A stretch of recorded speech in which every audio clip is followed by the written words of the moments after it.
ورحمۃ اللہ وبرکاتہ۔ درود شریف پڑھیں۔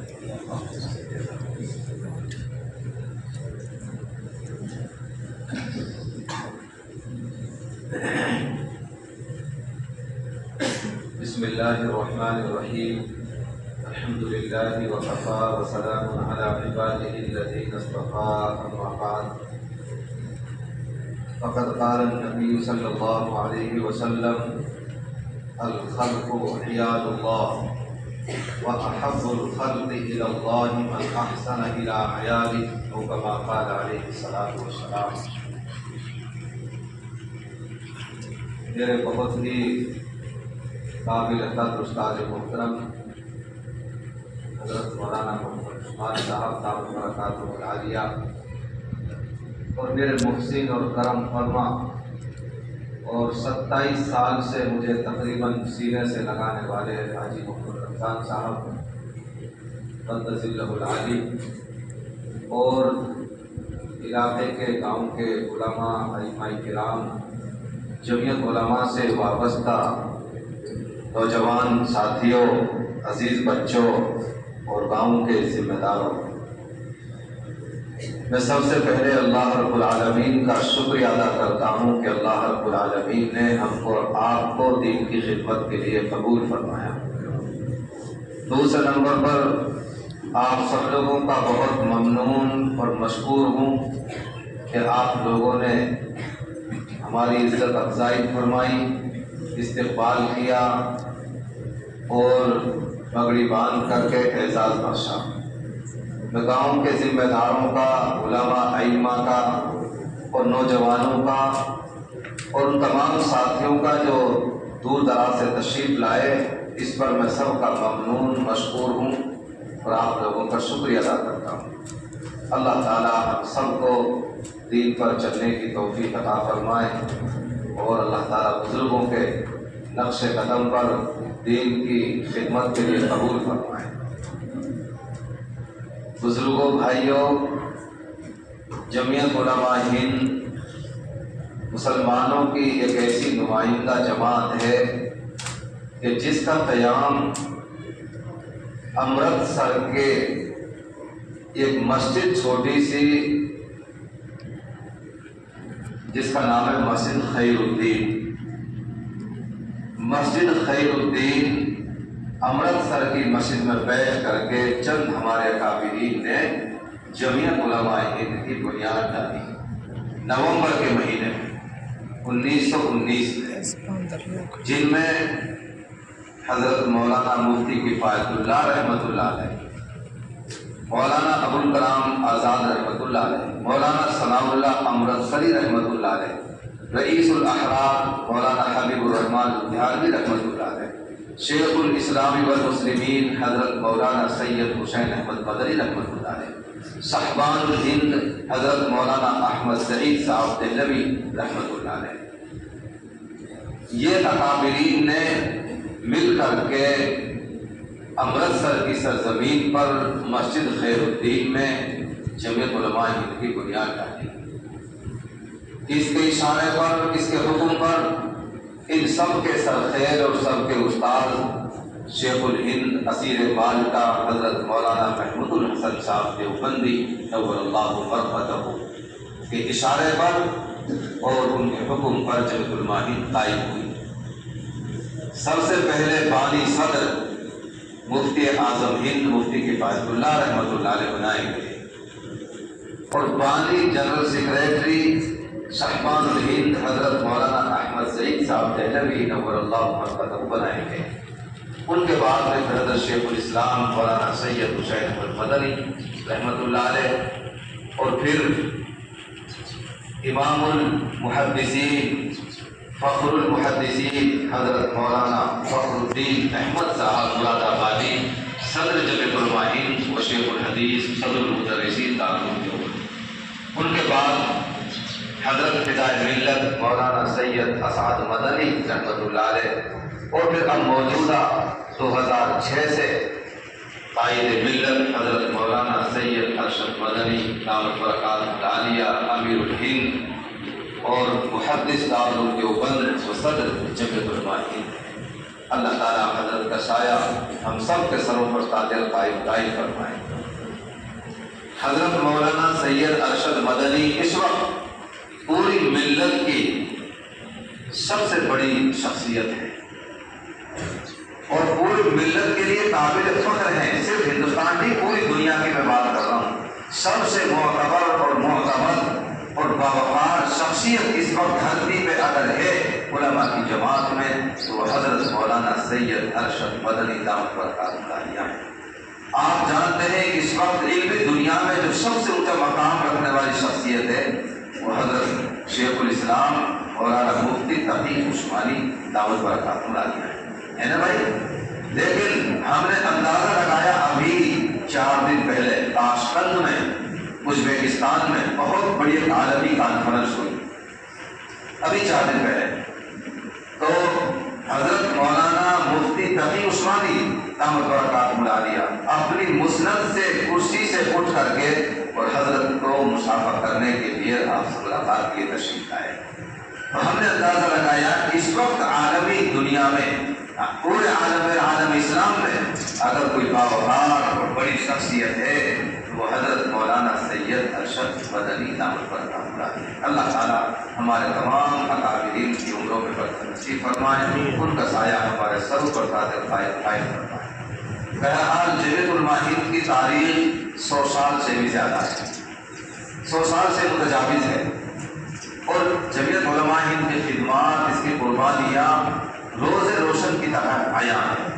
اس ملک میں جہاں ہم بیٹھے ہوئے ہیں، اگر جمیعت علماء ہند نہ ہوتی ہم داڑھی نہیں رکھ سکتے تھے، ٹوپی نہیں پہن سکتے تھے، مسجد اور مدارس قائم نہیں کر سکتے تھے، تبلیغ کا کام نہیں ہو سکتا تھا، اور ہم باوقار شہریوں کی طرح اس دیش میں نہیں رہ سکتے۔ یہ جمیعت علماء ہند کی قربانی اور خدمات ہیں ہمارے اکابرین کی، کہ آج الحمدللہ ہمارا ملک کا دستور، یہاں کا قانون، یہاں کا سنویدھان وہ سیکولر دستور ہے، جمہوری دستور ہے، اور جس کی روشنی میں ہم جہاں چاہیں مسجد، مدرسے، دینی کام، دینی اجلاس ہم کر سکتے ہیں۔ ہمارے سنویدھان نے ہم کو پوری اجازت دی ہے، تو یہ برکت کس کی ہے؟ ہمارے اکابرین کی اور جمیعت علماء ہند کی۔ میرے عزیزوں، میں 1998 سے جمیعت علماء ہند سے جڑا ہوا اللہ کے فضل سے۔ حاجی رمضان صاحب کی شفقتیں، عنایتیں 98 سے لے کے آج تک مسلسل بڑھ رہی ہے، گھٹنے کا نام نہیں ہے۔ 1998 سے کچھ سالوں کے بعد پھر مجھے 4 ضلعوں کا جنرل سیکریٹری بنا دیا گیا، جب پلول، فرید آباد اور نوح، گڑگاؤں سب ایک تھے، تو میں تقریباً 16 سال تک 4 ضلعوں کا ناظم اعلیٰ جنرل سیکریٹری رہا۔ پھر ایسے مل جل کے کام کرتے رہے، تو لوگ ہم سے یہ پوچھتے تھے، سوال کرتے تھے کہ جمیعت علماء ہند کیا کرتی ہے؟ میں کہ بھائی گجرات میں یہ کیا، مہاراشٹر میں یہ کیا، میرٹھ میں یہ کیا، ملیالے میں یہ کیا، پٹنہ اور بکسر میں یہ کیا، اور شاملی کے میدان میں یہ کیا، فلاں جگہ یہ کیا۔